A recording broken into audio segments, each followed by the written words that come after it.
नमस्कार। आज मैं निर्जला एकादशी की बहुत ही सुंदर सी कथा लेकर के आई हूँ।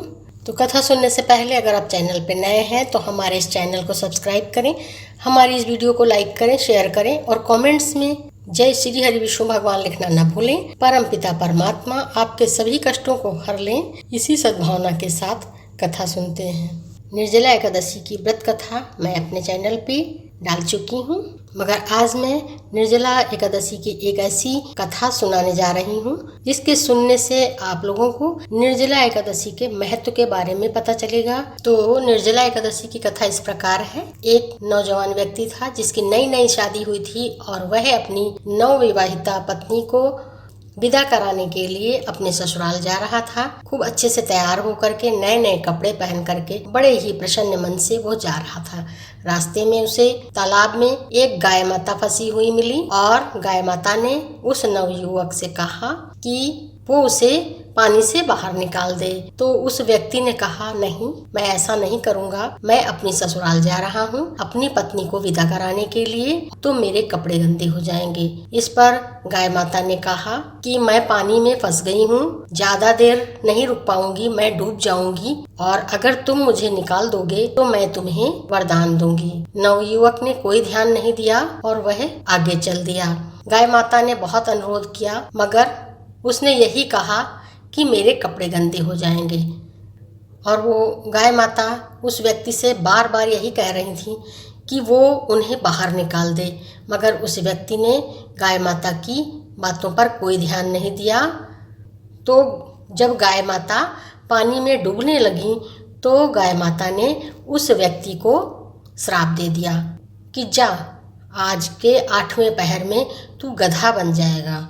अब तो यह सुनकर वह व्यक्ति बहुत परेशान हो गया और उसने सोचा कि चलो मैं गाय माता को बाहर निकाल दूं। मगर तब तक तो गाय माता पूरी तरह से डूब चुकी थी और वह परेशान हो गया। उसने सोचा कि अब तो गाय माता डूब चुकी हैं और उन्होंने मुझे श्राप दे दिया है कि आज के 8वें पहर में मैं गधा बन जाऊंगा, तो इससे अच्छा है मैं जल्दी जल्दी अपनी ससुराल चला जाऊं और अपनी पत्नी को विदा करा के अपने घर ले आऊं। और यही सोचकर वो जल्दी जल्दी ससुराल पहुंचा। जब ससुराल पहुंचा तो ससुराल वाले बहुत प्रसन्न हुए और सबने उनका खूब आदर सत्कार किया। मगर उस व्यक्ति ने कहा कि मुझे तुरंत वापस जाना है, मेरी पत्नी को विदा कर दें। तो उनकी सास ने कहा कि अरे जमाई राजा, आप इतनी दूर से आए हैं चल के, तो स्नान कर लीजिए, भोजन कर लीजिए, कल विदाई करवा दूंगी। तो उस व्यक्ति ने कहा, नहीं नहीं, मैं स्नान नहीं करूंगा, मैं भोजन नहीं करूंगा, मुझे अभी ही वापस जाना है। इस पर घर के सभी लोग अनुरोध करने लगे, मगर वह बिल्कुल तैयार नहीं हुआ। उसने कहा, नहीं, मुझे जाना है। इस पर उसकी नवविवाहिता पत्नी ने उससे कहा कि सब लोग इतना कह रहे हैं तो रुक जाइए। उसने अपनी पत्नी से सब कुछ बता दिया। उसने कहा, मैं रुकना तो चाहता हूँ, मगर रास्ते में ऐसी ऐसी बात हो गई है, और उसने सारी बात अपनी पत्नी को बता दी। तब उसकी पत्नी ने कहा, कोई बात नहीं है, आप रास्ते के थके हुए हैं, स्नान कर लीजिए और भोजन कर लीजिए, मैं आपके साथ चलने की तैयारी करती हूँ। पत्नी के कहने पर उसने स्नान किया, भोजन किया और उसकी पत्नी तैयार हो गई और वो लोग वहाँ से वापस हो गए। और रास्ते में ही उसका 8वां पहर पूरा हो गया। अब तो वह व्यक्ति गधा बन गया और उसकी पत्नी उस गधे के साथ अपने घर आई। वहाँ पर हर चीज़ की बड़ी ही परेशानी थी, सब कुछ उसे ही लाना पड़ता था क्योंकि वह व्यक्ति तो गधा बन चुका था और हालत ये थी कि घर में खाने के लिए कुछ भी नहीं था।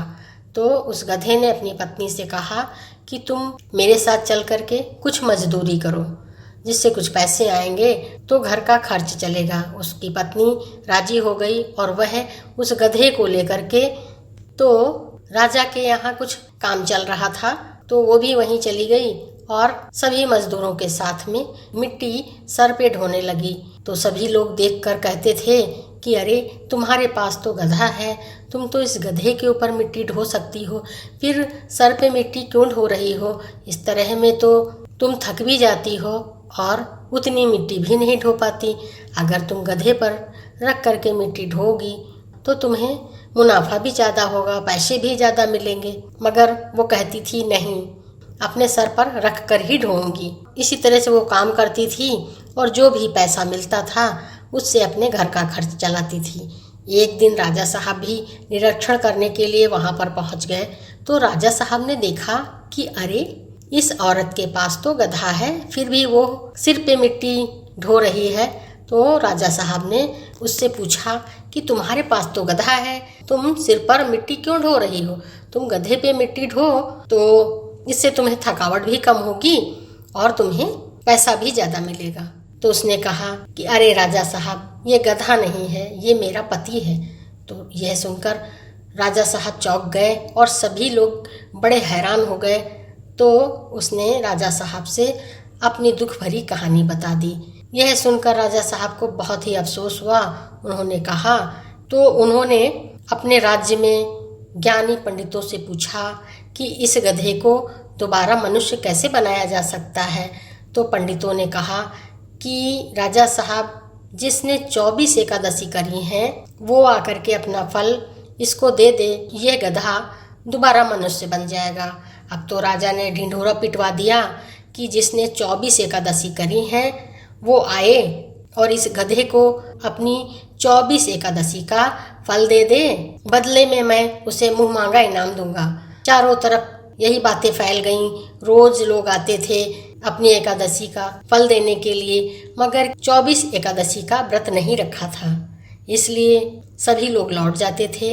राजा बहुत निराश हो गए, परेशान हो गए, कहने लगे कि अरे, मेरे राज्य में ऐसा कोई नहीं है जिसने 24 एकादशी का व्रत रखा है। तभी एक बूढ़ी अम्मा आई और उन्होंने कहा कि राजा साहब, मैंने 24 एकादशी का व्रत रखा है। राजा साहब बहुत प्रसन्न हुए और उन्होंने अम्मा से कहा कि आप अपनी 24 एकादशी का व्रत इस गधे को दे दें ताकि ये दोबारा मनुष्य बन जाए और इसके बदले में मैं आपको मुंह मांगा इनाम दूंगा। तो बूढ़ी अम्मा ने कहा कि अरे राजा साहब, मैं इतनी बूढ़ी हो गई हूँ और मेरे आगे पीछे भी कोई नहीं है, तो मैं मुंह मांगा इनाम लेकर के क्या करूँगी? मैं तो इसे अपनी इच्छा से 23 एकादशी दूंगी, उसका दान करूंगी और 24वीं जो निर्जला एकादशी है वह मैं इसे नहीं दूंगी। तो राजा साहब ने कहा कि नहीं, 24 एकादशी देनी है। मगर अम्मा ने कहा नहीं, मैं इसे 23 एकादशी का दान करूंगी। फिर राजा साहब ने सोचा कि इनके अलावा कोई दूसरा है भी नहीं, तो चलो 23 ही एकादशी दे दें। राजा साहब राजी हो गए और उन्होंने कहा ठीक है अम्मा, आप 23 एकादशी ही इसे दे दीजिए। तो अम्मा ने संकल्प करके 23 एकादशी का दान उस गधे को दे दिया, जिसके प्रभाव से वह गधा दोबारा मनुष्य बन गया। मगर उसके पूंछ थी। अब तो यह देख करके सब लोग खुश भी हुए और हैरान भी हो गए कि ये मनुष्य तो बन गया है, मगर अब इसके पूंछ है, अब ये इसकी पूंछ कैसे जाएगी? तो पंडितों से पूछा गया तो पंडितों ने कहा कि एक एकादशी जो बूढ़ी अम्मा ने अपने पास रख ली है उसका भी दान करें तो इसकी पूंछ भी गायब हो जाएगी। अब तो राजा साहब ने कहा, अरे अम्मा, जब आपने 23 एकादशी का दान कर दिया है तो ये एक एकादशी भी इसको दे दीजिए। तो अम्मा ने कहा, नहीं राजा साहब, ये एकादशी तो मैं नहीं दूंगी, इसी की वजह से तो मुझे बैकुंठ धाम की प्राप्ति होगी, मैं इस एकादशी को नहीं दूंगी।